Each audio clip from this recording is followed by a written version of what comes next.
जय गुरुदेव, जय महाकाली। आप सभी साधकों का जय महाकाली ज्योतिष केंद्र के आपके अपने इस चैनल पर स्वागत है। बहुत से लोगों के जीवन में बहुत सारी समस्याएं हैं, चाहे गरीबी हो, दरिद्रता हो, पारिवारिक समस्याएं हो, प्रेम बाधा हो या प्रेम विवाह की समस्या हो या विवाह के बाद की समस्या हो, भूमि भवन वाहन की समस्या हो। व्यक्ति को आज का दिया हुआ यह प्रयोग जरूर करना चाहिए और ये वीडियो उन सभी लोगों के लिए जिनके जीवन में बहुत सारे दुख हैं, जो उनका निवारण चाहते हैं, उस समस्या का कारण चाहते हैं कि उनके जीवन में इतनी तकलीफें क्यों है, कैसे उनका निवारण होगा और कैसे वो सफल और समृद्ध हो पाएंगे। ये वीडियो आपके उन सभी सवालों का जवाब है कि किस प्रकार आप समृद्ध होंगे। तो आइए शुरू करते हैं आज के इस वीडियो को। और जो लोग भी ये वीडियो देख रहे हैं वे इस प्रयोग को करके चमत्कारिक रूप से इसके लाभ प्राप्त करेंगे। आइए आ जाते हैं वीडियो पर।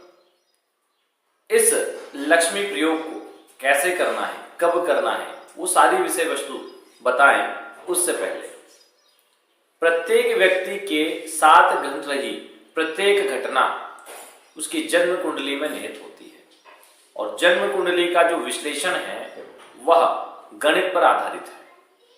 आपका जन्म हुआ है उसे भी एक गणित की संख्या में लिखा गया है। मान लीजिए आपका 24/3/1975 या 1995 को हुआ है तो वो भी एक गणितीय संख्या है। ज्योतिष गणना में ग्रहों की गणना, नक्षत्रों की गणना आदि सब कुछ गणित पर आधारित है, इसलिए कोई ये जादू या चमत्कार नहीं है। सूत्रों के माध्यम से जटिल गणित को सुलझाकर उसके भागफल, शेषफल आदि के द्वारा आपकी यथास्थिति, आपकी समस्याओं के कारण और उनके निवारण बताना। तो ये कोई जादू नहीं है, ये गणित है। ठीक है, जादू तब होता है जब आप साधनाओं में सिद्धि के क्षेत्र में जाते हैं, तो उस क्षेत्र में भी आज बात करेंगे। लेकिन सबसे पहले आप बहुत से लोगों को ये होता है कि हम ज्योतिष में विश्वास नहीं करते, तो उन लोगों के लिए है कि वो लोग विश्वास उस चीज में ही नहीं करते जिसको अंधविश्वास बोलते हैं। लेकिन ज्योतिष एक गणित है और गणित में तो लगभग सभी विश्वास करते हैं, तो इसलिए ये गणित है। गणित के माध्यम से समस्याओं को सुलझाया जाता है, उपायों के माध्यम से। प्रत्येक चीज में ज्योतिष की गणित ही उपलब्ध है। चलिए आ जाते हैं विषय वस्तु पर। समस्याएं कहां से शुरू होती है जीवन में? पूर्व में बताई हमने काफी सारी समस्याएं। प्रत्येक व्यक्ति के जीवन में कोई ना कोई समस्या तो है ही। उन समस्याओं को कैसे निवारण किया जाए? लेकिन किसी भी समस्या का निवारण आप तभी कर सकते हैं जब आप उसको मूल कारण को ज्ञात करें कि उसका मूल कारण क्या है। और समस्याओं के मूल कारण आपकी जन्म कुंडली में निहित होते हैं, कहां से क्या समस्या हो रही है। तो सर्वप्रथम प्रत्येक व्यक्ति को अपनी जन्म कुंडली का विश्लेषण करवाना चाहिए। जन्म कुंडली का अगर आप विश्लेषण करवाते हैं तो आपको पता चलता है आपके जीवन में कौन सी समस्याएं हैं, उनके निवारण क्या है और समस्याओं के कारण क्या है, क्यों ये समस्या उत्पन्न हो रही है। दो उदाहरण देके अच्छे से समझ में आएगा आपको। जन्म कुंडली में आपको भूमि भवन वाहन कब प्राप्त होंगे, विवाह की क्या स्थिति रहेगी, प्रेम विवाह होगा या अरेंज होगा, आपको व्यापार करना चाहिए, नौकरी और किस क्षेत्र में करना चाहिए और कैसे सफलता मिलेगी, ये सारी चीजें आपको जन्म कुंडली में पता चलती है। कौन से रत्न धारण करें, आपको कौन से दोष के निवारण करना है, कौन से जड़ी धारण करना है, इष्ट देवी देवता कौन है, ये सारी चीजें आपको जन्म कुंडली के माध्यम से पता चलती है। और ये व्यक्ति के मुख्य सवाल होते हैं, ये व्यक्ति के मुख्य सवाल होते हैं। बहुत से लोग दोष निवारण पे ज्यादा ध्यान नहीं देते, जबकि वो दोष जो होते हैं जीवन की 90% समस्याओं के कारक होते हैं। बहुत से लोग ज्योतिषी परामर्श ले लेते हैं और ज्योतिषी ढंग से उनकी कुंडली नहीं देखते, जिस वजह से या तो उनको शत्रु राशि का ग्रह पहना दिया जाता है या वक्री ग्रह का रत्न पहना दिया जाता है, या फिर उनका कोई नीच राशि का ग्रह है उसका भी हमने कई बार देखा रत्न पहना दिया। कई बार तो हमने 8वें और 12वें भाव के और 6ठे भाव के रत्न भी लोगों को पहने हुए देखा, और जो कि गंभीर नुकसान कर रहे हैं उनके साथ। तो बहुत सारी चीजों को देखना जरूरी है। धातु भी 5-4 उंगलियों और अंगूठे में कौन से कहां पहनी जाएगी वो बहुत महत्वपूर्ण है। तो सही राय आपको मिलना बहुत जरूरी है। इसमें जो लोग पहन लेते हैं उनका दोष नहीं है, उनको जो गलत राय देते हैं उनका दोष है। इसलिए सही कुंडली का विश्लेषण हमेशा आपको सही मार्गदर्शन देता है। बहुत से लोग हैं जिनके पास कुंडली नहीं है, उनको क्या करवाना चाहिए?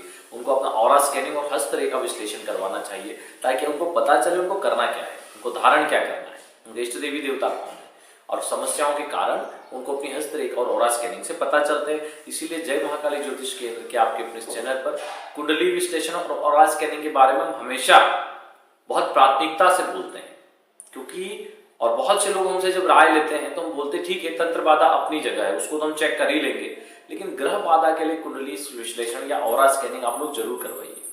कई बार लोगों को लगता है कि गुरुजी कुंडली विश्लेषण करके क्या करेंगे, लेकिन वो समझते नहीं है। अगर आपको तंत्र बाधा हुई है तो कोई ना कोई ग्रह आपकी कुंडली में कारक है। अगर आप कर्ज में फंसते जा रहे हैं तो कोई ना कोई ग्रह आपकी कुंडली में कारक है, छठे भाव पीड़ित है। अगर आपके दुश्मन लगातार बनते हैं, एक से निकलते दूसरे बन जाते हैं, आपके कार्यस्थल पे बन जाते हैं, छठा भाव पीड़ित है। तो कहीं ना कहीं कोई ना कोई भाव अगर आपका पीड़ित है, ग्रह पीड़ित है, वो दिक्कत होगी। तो इसलिए ग्रह और कुंडली का विश्लेषण प्राथमिकता दी जाती है हमारी ओर से। तो आप जो कुंडली विश्लेषण करवाना चाहते हैं, नीचे नंबर दिया गया है। जो ऑरा स्कैनिंग करवाना चाहते हैं, नीचे नंबर दिया गया है, उस पर संपर्क कर लें। कुंडली विश्लेषण शुल्क और ऑरा स्कैनिंग शुल्क आपको स्क्रीन पे मिल जाएगा। आइए वीडियो में आगे बढ़ते हैं। देखो, आज एक मंत्र और जो प्रयोग दे रहे हैं बहुत महत्वपूर्ण है, संपूर्ण दरिद्रता का नाश करने के लिए और जीवन में आगे बढ़ने के लिए। लगातार लक्ष्मी साधनाएं अगर व्यक्ति कर रहा है, लगातार अनुष्ठान कर रहा है, गुरु अनुष्ठान, लक्ष्मी अनुष्ठान, कुबेर अनुष्ठान, सोनाकर्षण भैरव अनुष्ठान, यंत्र मंत्र और तंत्र तीनों को साथ में लेके जो चलता है अवश्य सफल होता है, समृद्ध होता है। उसको कोई नहीं रोक सकता धन समृद्धि से युक्त होने से, उसको समर्थ होने से। तो आज इस वीडियो को अपने जीवन का टर्निंग पॉइंट समझें आप लोग, इसको करें और इसके लाभ उठाएं। बहुत साधारण सा प्रयोग है, लेकिन प्रभाव असाधारण है। इसके लिए आप कमलगट्टे स्फटिक माला ले लें और कनक धारा यंत्र ले लें। दोनों प्राण प्रतिष्ठित हो, ज्यादा बेहतर है। अब आपको ये किसी भी शुक्रवार के शुक्ल पक्ष से स्टार्ट करना है, या नवरात्र हो या कोई भी तिथि हो, 21 दिन का ये प्रयोग है। उसके बाद इसकी प्रतिदिन एक माला करते रहे। ऐसा प्रभावी प्रयोग है जिसके माध्यम से आपकी दरिद्रता का जरूर नाश होगा। प्रातः काल उठ जाए, 4 बजे तक आप स्नान आदि से निवृत्त होकर 4 साढ़े 4 बजे भी चलेगा, क्योंकि 4:30 से 5:15 का समय बहुत महत्वपूर्ण होता है लक्ष्मी साधना के लिए। उस समय आप लक्ष्मी साधना पर बैठे, सफेद वस्त्र, सफेद आसन, सूती आसन, और सामने कपड़ा बिछाएं बाजोर पर, उसमें भी सफेद कपड़ा बिछाएं। पवित्रीकरण आचमन करके घी का दीपक प्रज्वलित करें, दीपक का पूजन कर दें, और एक प्लेट में या फिर चावल की ढेरी के ऊपर कनक धारा यंत्र स्थापित करें। गुरु चित्र भी स्थापित करें, गुरु चित्र का पूजन करें एवं कनक धारा यंत्र को पंचामृत से स्नान करवाएं, जल से स्नान करवाएं, और पुनः यथास्थान स्थापित करके उसका पूजन करें कुमकुम केसर आदि से। पहले बीच में बिंदी लगाएं, फिर राइट साइड, फिर बाद में उसके 8 कोनों पे लगाएं, पहले बीच में लगाएं। कुमकुम, चावल, अक्षत, केसर आदि से पूजन करें। महालक्ष्मी निमित्त नैवेद्य में आप कुछ भी खीर या मीठा मिठाई वगैरह चढ़ा सकते हैं। जल घुमा दें। उसके बाद में एक माला गणेश मंत्र और 4 माला गुरु मंत्र कर लें। यह करने के बाद एक लक्ष्मी जी का मंत्र आपको दे रहे हैं, स्क्रीन पर देखिए। उस मंत्र की आप 21 माला मंत्र जप करिए। ये लक्ष्मी जी को अपने घर में स्थापित करने वाला मंत्र है। मंत्र नोट करें। ओम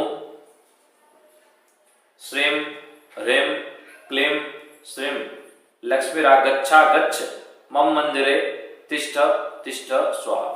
यहाँ लक्ष्मीरागच्छा गच्छ है, इसको अच्छे से पढ़ें, ठीक है। ये करने के बाद जब आपका ये प्रयोग कंप्लीट हो जाए, तब आप चाहें तो उस माला को विसर्जित कर दें, नहीं चाहें तो नहीं करें, और प्रतिदिन एक माला मंत्र जब कनक धारा यंत्र के सामने करते रहें। हर शुक्रवार इस यंत्र को आप घी से जल से स्नान अच्छे से करवा के पोंछ के पुनः पूजन करके इसके सामने मंत्र करें, और श्री सूक्त लघु हवन विधि इसके सामने हर शुक्रवार को करें। अब देखो, कुछ ही महीनों में आपका जीवन चमत्कारिक रूप से बदलेगा। आप पहले दिन से प्रभाव महसूस करोगे, चाहे कर्ज में गड़े हो, चाहे किसी भी प्रकार की धन आदि से संबंधित आपकी समस्या हो। आर्थिक रूप से समृद्ध करने वाला ये दिव्य लक्ष्मी प्रयोग आपके जीवन को बदल के रख देगा। चलिए, आज के लिए इतना ही। जय गुरुदेव, जय महाकाली।